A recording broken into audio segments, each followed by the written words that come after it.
강인성 씨가 쓴 할렐루야 성령이 계시네, 이런 그 제목이 있어요. 청소년 시절부터 엄청나게 그 방황을 합니다. 절도, 폭력, 그리고 강도, 강간, 못된 죄는 다 지어요. 석방을 7개월 앞두고 안양교도소로 송이 가요. 근데 본의 아니게 엄청나게 그 폭력을 당해가지고 울분을 삼키지 못하고 있는데, 화장실에 갔더니 어떤 분이 그 숨의 현장을 보면서 안타까운 마음으로 그 기도 소리를 듣게 돼요. 그러고 이제 그분이 피투성이가 된 황희성 씨를 이렇게 닦아주거든요. 근데 그때 엄청난 그 뜨거움을 체험했다고 그래요. 그 이후에 그분에게 이제 전도가 돼가지고 성경을 읽을 때마다 성령의 강력한 임재함을 본인이 경험하고 2003년도인가 폐암으로 세상을 떠났거든요. 이 세상을 떠나기 전에 이 191장 성령이 계시네, 성령이 계시네, 실질적으로 본인은 그 성령을 체험했기 때문에 성령이 계시네 이 찬송을 매일같이 3번에서 5번을 이렇게 찬송을 하다가 운명을 달리했다는 그런 이야기가 있습니다. 성령이 우리 안에 계신다는 거, 영적 세계가 있다는 거니까 영적 세계는 분명히 있는 것입니다.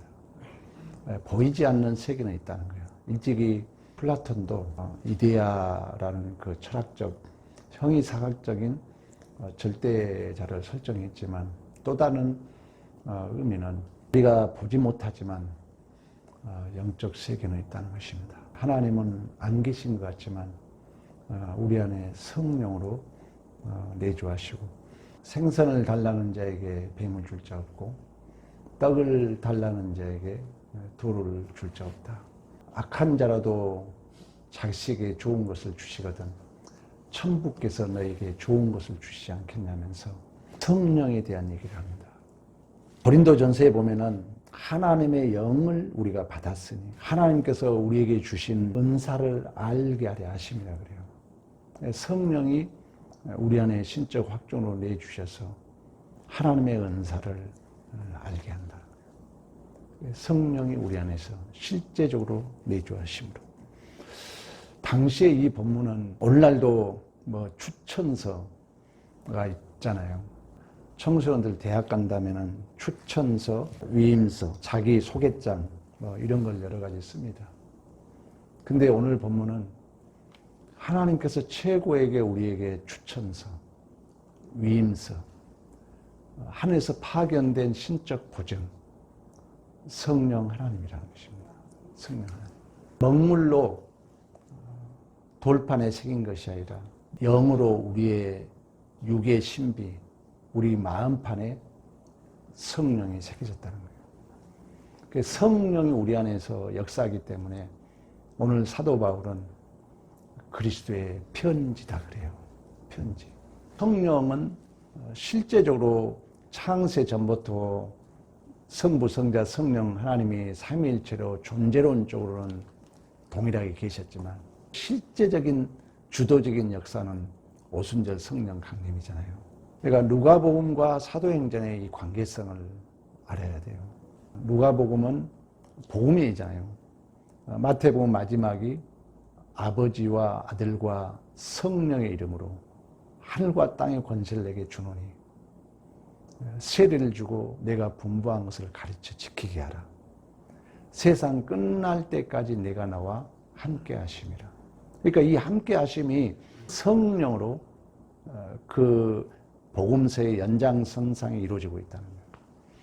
누가복음은 더 실제적으로 얘기를 해요. 왜냐하면 사도행전을 쓴 자가 누가잖아요. 누가복음은 더 실제적으로 뭐라냐면은 예수의 이름으로 우리가 구원받는 일, 예수의 이름으로 제사함 받고 회개하는 일, 이 일이 예루살렘으로부터 온 백성에 이르기까지 기록되었다는 거예요. 그러면 이제 그 일에 우리가 증인된 사명을 해야 되잖아요.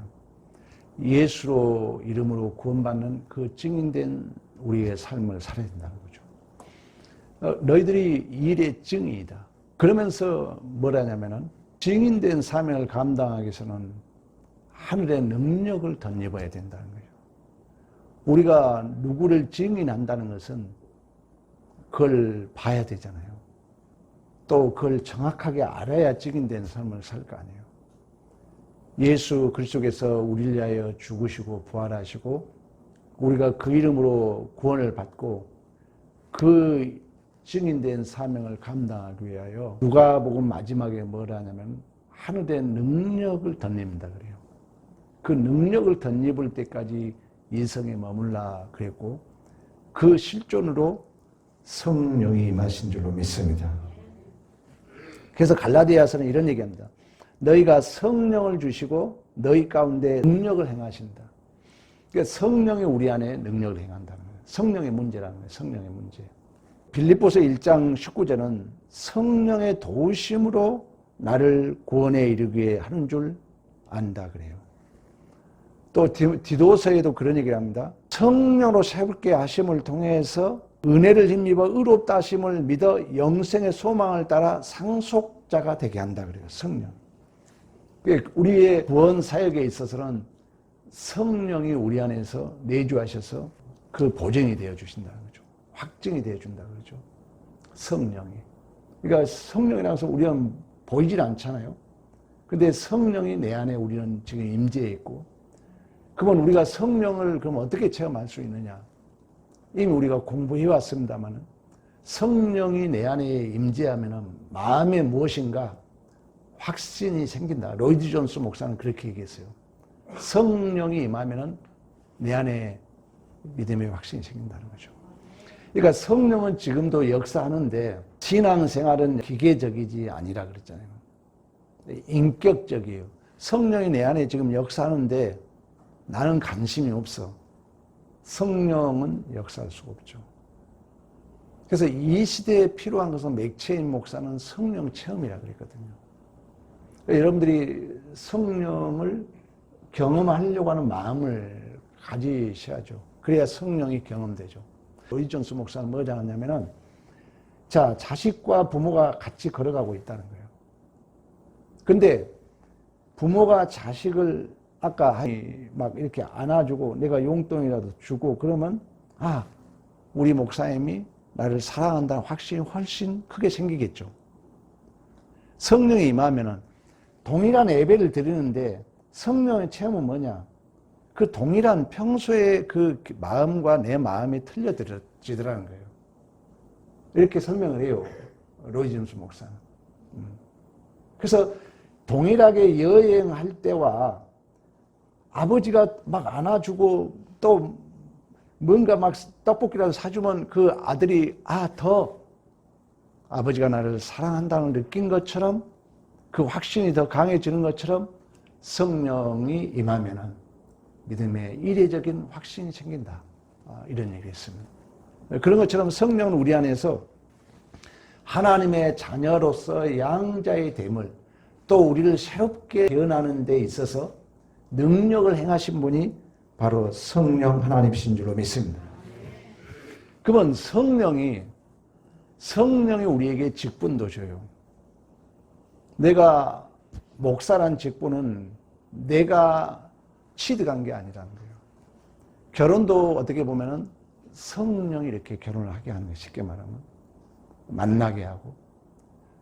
그걸 분명히 얘기를 해요.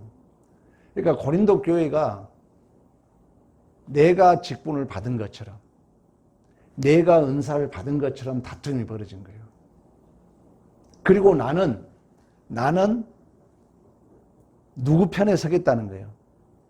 바울 편에 서겠다는 거예요.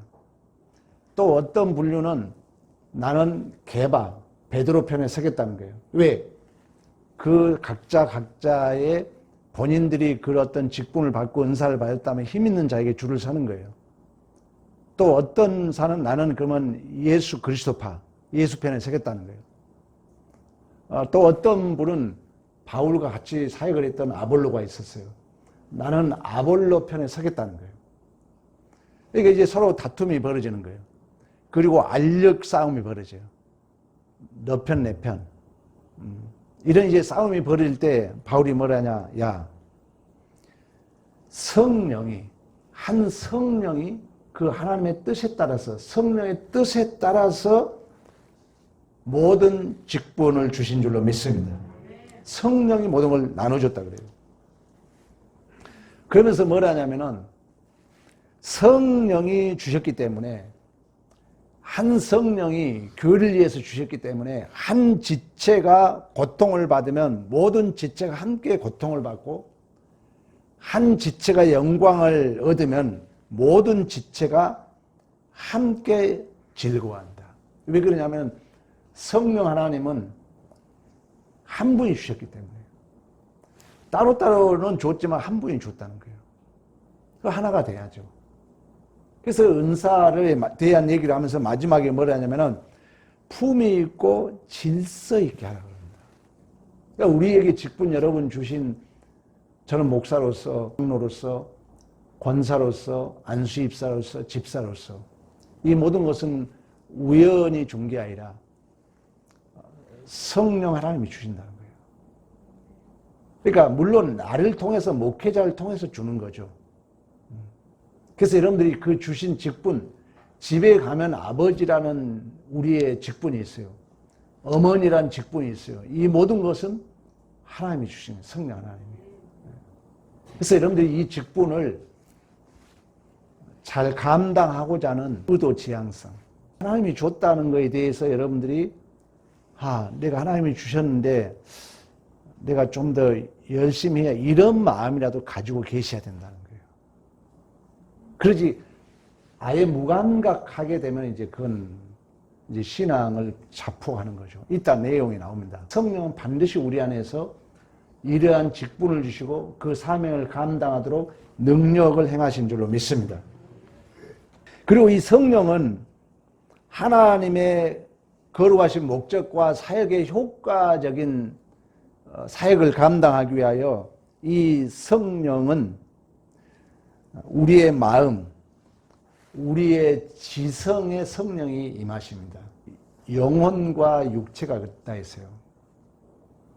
내 존재가 뭐냐 물어본다면은 영혼과 육체와 보이지 않는 실체, 마음이 이렇게 묻고 있다는 거예요. 성령이, 이걸 우리가 구조적으로 얘기하면 우리 마음 안에 임했다 그래요.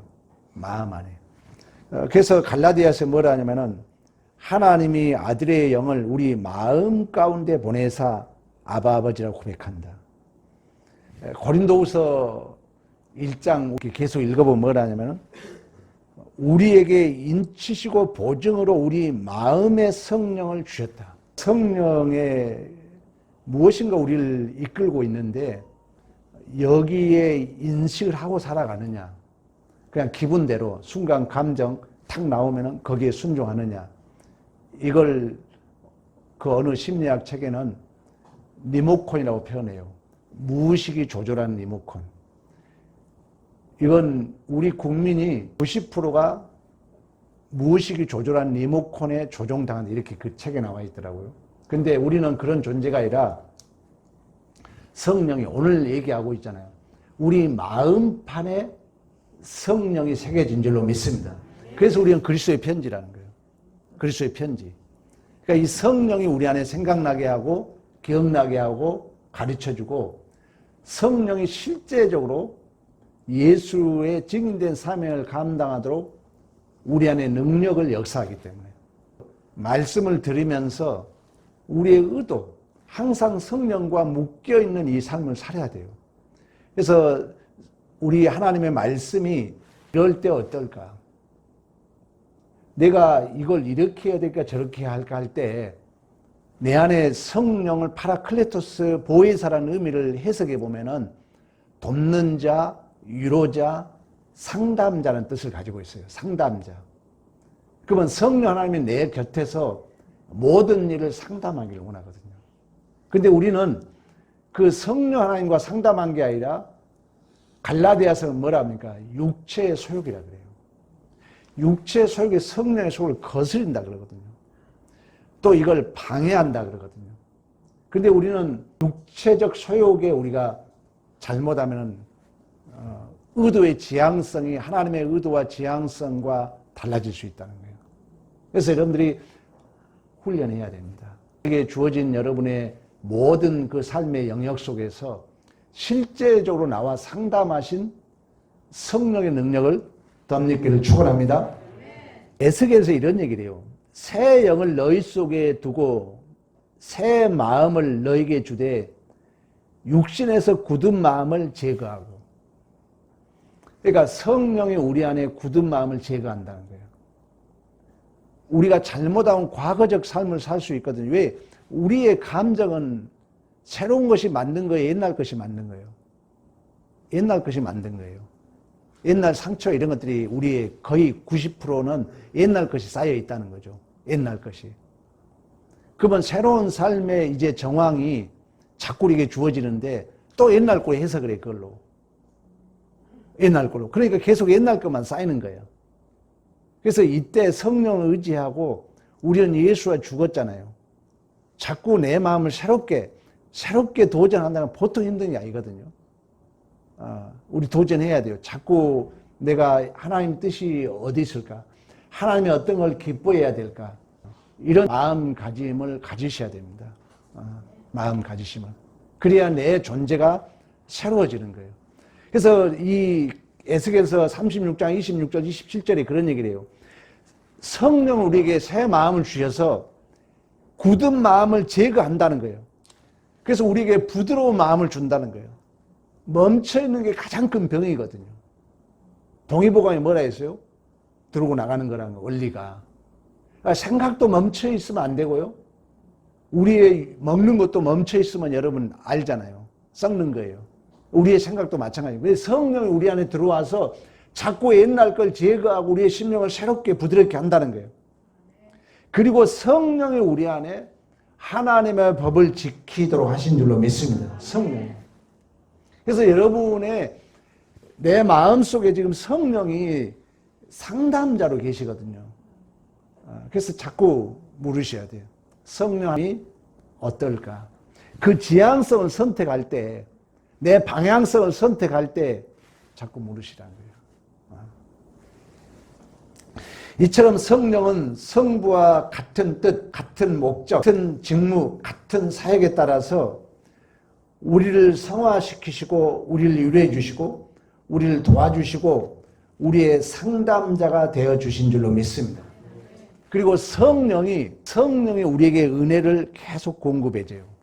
디도서에 그런 얘기를 합니다. 3장 6절 7절에 우리 구주 예수 그리스도로 말미암아 우리에게 그 성령을 풍성히 부어주셔서 그 은혜를 힘입어 의롭다 하심을 얻어 영생의 소망을 따라 상속자가 되게 하려 하심이라 그래요. 성령은 우리 안에 계속 은혜를 부어줘요. 성령은. 그렇지 않으면 우리가 살 수 없어요. 매일 성령은 우리 안에 생수와 같이 부어준다 그럽니다. 그리고 성령 우리 안에 임재하셔서 우리에게 보내주시고 성령은 우리에게 주어지시고 성령을 성경 어떻게 말하면 우리 이외에 이렇게 머문다 그래요. 또는 성령이 우리 안에 머무신 줄로 믿습니다. 성령이. 그래서 성령이 우리 안에 감동을 줘요. 제가 아까 시작하기 전에 황희성 씨가 그걸 경험한 거예요. 그 성경을 읽다가 이 뜨거운 걸 주체할 수 없는 거예요. 그분이 얘기를 들어보면. 그래서 돌아가실 때까지 성령이 계시네. 성령이 실제적으로 도와준다는 거예요. 여러분들의 지금 일 부분이나 모든 부분에 있어서 성령이 실제적으로 도와줘요. 근데 이것을 절대 자포가면 안 돼요. 성령은 우리의 끝까지 뭘 본다고 그래요? 중심을 본다 그러잖아요.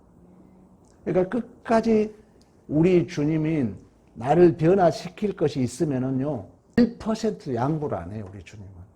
여러분 기억하셔야 돼요. 그러니까 우리의 신앙이 머물러 있는 이유는 뭐냐? 하나님은 우리를 끝까지 추적하거든요. 끝까지 추적해가지고 0.0001%도 하나님이 나를 이 점은 고쳐야 되겠다 하면은 포기하지 않습니다. 포기하지 않아요. 끝까지 우리 하나님은. 아브라함이 독자 이삭을 바칠 때 끝까지 보시고 이 제 야라는 합격점을 주거든요. 그런 것처럼 우리가 이 성령의 내주하심을 실제적으로 여러분들이 이 시대가 그러잖아요. 빨리빨리 빨리빨리 또 오락, 저도 이렇게 게임에 뭐 이렇게 가끔씩 해봅니다만 거기에 빠지면은 절대로 생각할 여유가 없어요. 기계 움직이기 때문에. 그게 뭐라 했어요? 실존주의라니까요. 계속 돌고 돌면 이게 전부를 알아요. 그러면 그때부터는 주체가 누가 돼요? 내가 되는 거예요. 철저한 인본주의예요. 그러니까 이 문명은 우리에게 철저하게 인본주의를 집어주는 거예요. 그러니까 여러분 이제 냉전 시대로 돌아왔잖아요. 소련, 중국, 대만 앞으로 더해요, 여러분. 절대 좋아지지 않아요. 왜? 이 기계 문명이 우리에게 주는 건 뭡니까? 이제 냉전 시대, 다시 말하면 기계가 팍팍 돌아가잖아요. 그러나 여기에 성경적 눈으로 바라보면은 빅데이트, 연결이에요, 연결. 이건 성경적이에요. 그러니까 역설적으로 냉전 시대에 이 막 반복된 것이 돌아가지만 성경적 해석은 뭐냐? 연결해야 돼요. 기독교는 시를 많이 읽어야 돼요. 왜? 시는 뭡니까? 다른 세계와 나와 식물이, 동물이, 사물이 인격체로 나와 연결되잖아요. 시라는 게. 그래서 특히 우리 청소년들이 앞으로 이 시대를 행복하게 살려면 시를 읽어야 돼, 시를. 시를 읽으면서 시에 뭐냐? 시는 왜 또 중요하냐? 의도성이 있는 거예요. 시는 의도성이 있는 거예요. 이걸 하나 봐도 그 저자의 의도성, 지향성이 있다는 거예요. 신앙생활에 가장 중요한 게 뭐냐? 의도성이에요. 여러분이 정말 무엇을 지금 의도하고 있는가? 뭘 행할 때 이 의도성이 정말 하나님 앞에 합당한가? 또 두 번째, 교회에 합당한가? 세 번째, 담임 목사 합당한가? 이게 신앙 전부예요. 여러분 다니는 교회. 이 세 가지니까 첫 하나님, 두 번째 내가 다니는 교회, 세 번째 여러분 설교 듣는 담임 목사와 관계 속에서 이 의도성, 지향성이 여러분 합당하냐 하나님이 정말 기뻐한다는 거예요. 해봐요. 틀려져요, 존재가. 그런 부분을 이 냉정 시대에 기계가 주는 것은 우리의 연결하고 그 의도성을 생각하고 이걸 다 말살시키잖아요. 냉전 시대 이제는 가면 갈수록 더 그럴 거예요. 정말 신앙생활이 힘들어요. 이 시대 교회마저도 그렇게 가요. 이 시대 속에 진실로 하나님을 바로 알려면은 시를 읽어라. 시를 읽을 때 의도성을 봐라. 그런 눈으로 신앙생활도 해라. 신앙생활도 여러분들이 내가 어떤 행동할 때 내 지금 의도성이 어디를 향하고 있는가? 내 지향성이, 내 목적하심이 어디를 향하고 있는가?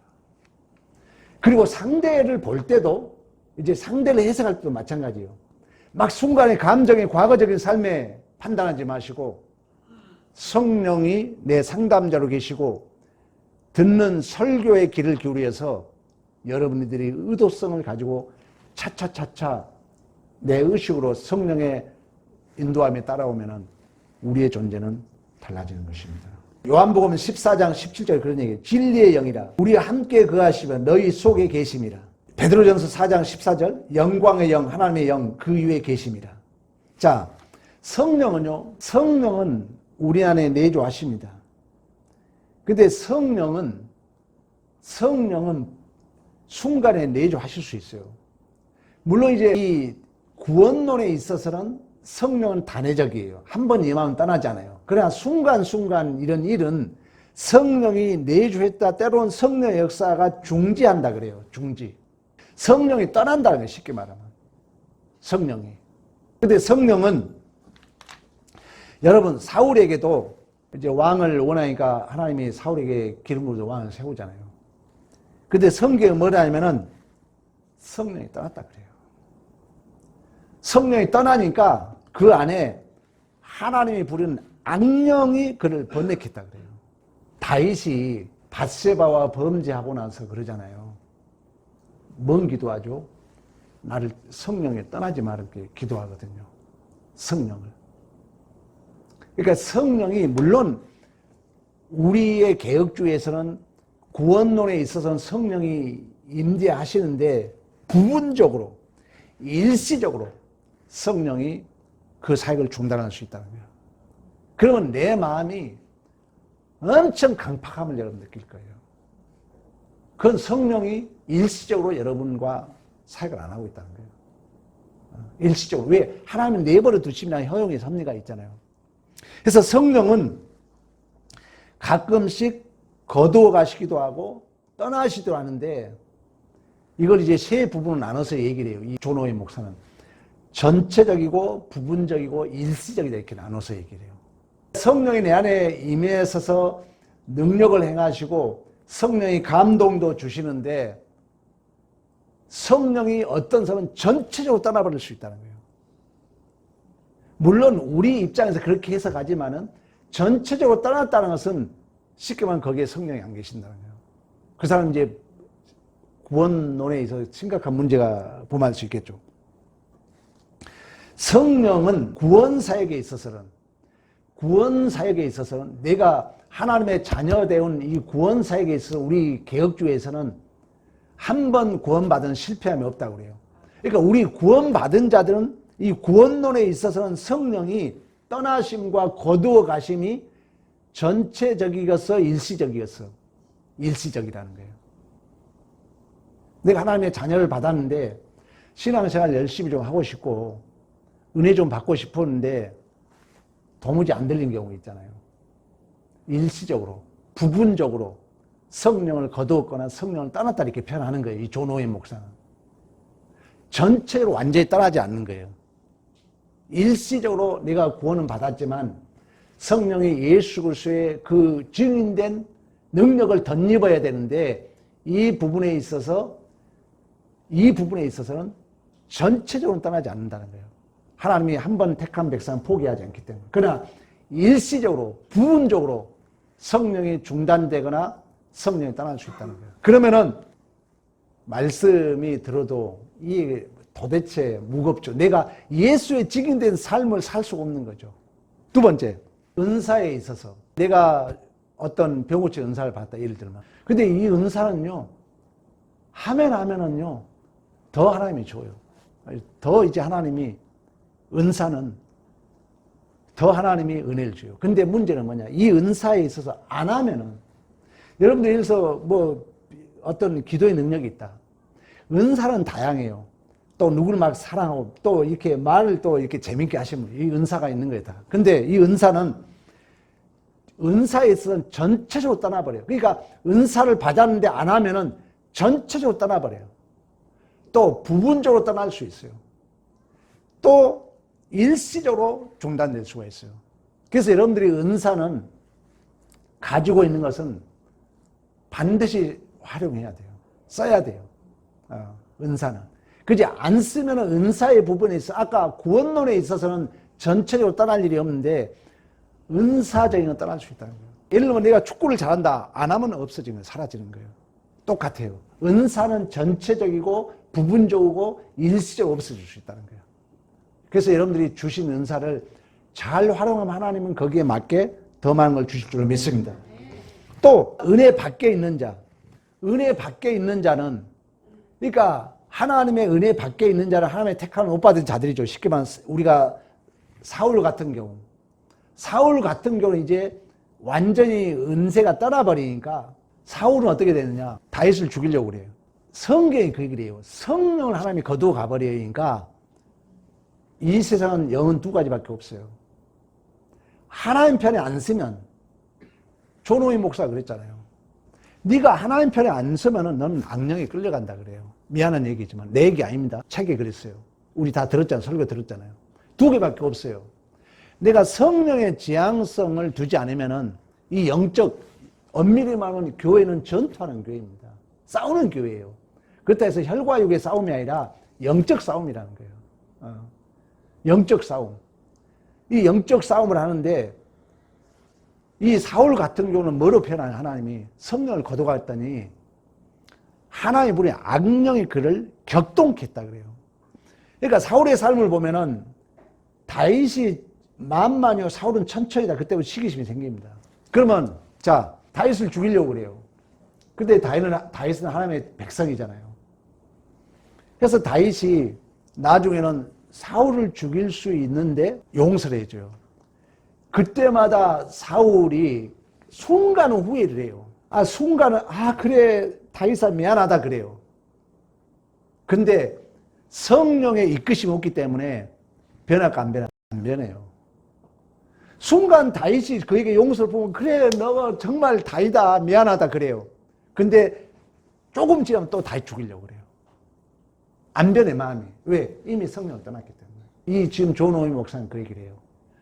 성령이 우리 안에 내주하는데 일시적으로 부분적으로 전체적으로 세 가지 분리해서 설명을 합니다. 설명을 해요. 그런데 이 구원론에 있어서는 은혜를 못 입으면 전체 떠나버릴 수 있고 은사적인 부분도 전체 떠날 수 있고 부분적으로 떠날 수 있고 일시적으로 떠날 수 있는데 우리의 택함 받은 백성은 부분적으로 떠날 수 있다. 일시적으로 떠날 수 있다. 자, 그러면 성령 충만하면 그 뭐냐? 막 방언하고 막 뛰고 다 가짜입니다. 그건. 성령 충만하면 뭐냐? 그 시간 일단 시간을 아끼는 거예요. 시간이 금보다 귀합니다. 다시 오늘 이 예배는 없는 거예요. 이 설교는 다시 없는 거예요. 그러면 이 시간을 아끼는 게 첫째 성령 충만함이에요. 두 번째 주의 뜻을 분별하는 거예요. 여러분들이 직장이면 직장 어디든 마찬가지예요. 주님의 뜻이 어디 있을까? 세 번째는 뭐냐? 술 취하지 말래. 그 말은 뭐냐면 다른 생각에 끌려가지 말라는 거예요. 예배 듣는데 지금 딴 생각할 수 있거든요. 딴 생각. 지금 설교를 듣는데 지금 딴 생각 여러분 할 수 있어요. 술 취한 사람이 그 사람은. 술 취한 사람. 그 사람은 방탕한 사람이 왜? 시간을 허비하고 있기 때문에. 성령 충만함이라는 게 꼭 예배 시간만 충만함이 아니라니까요. 여러분들이 직장 생활 가면은 첫째, 세월을 아끼는 마음, 시간을 아끼는 마음. 두 번째, 주님의 뜻이 어디 있을까? 세 번째, 내가 지금 공부하는데 내 생각이 이미 딴 생각이 들어와 있다니까요. 그럴 수 있어요. 술 취한 거예요. 다른 데 지배를 받고 있다는 거예요. 그 사람은 허비하고 있다는 거예요. 그 역설이 뭐냐? 성령 충만함이라는 거예요. 성령 충만함. 이건 훈련해야 됩니다. 이게 이제 여러분 자녀들 막 혼란스럽잖아요. 자녀들 그런 애들 있잖아요. 이게 조절이 안 돼서 그래요. 진실로 오늘 핵심은 성령이 가장 좋은 내주한다. 성령을 우리 안에서 능력을 행하신다. 그 황성 씨가 성령이 계신다. 성령이 계신다를 하루에 3번, 5번 읽었던 것처럼 여러분 실제적으로 성령은 여러분을 도와주세요. 실제적으로 성령 내 상담자로 계십니다. 다른 것 이것저것 따지지 마시고 여러분 조용히 한번 물어봐요. 진실로 나와 동행하신 이 성령과 함께 동행하는 삶이 경험되어지는 복이 된 삶이 되기를 간절히 축원합니다.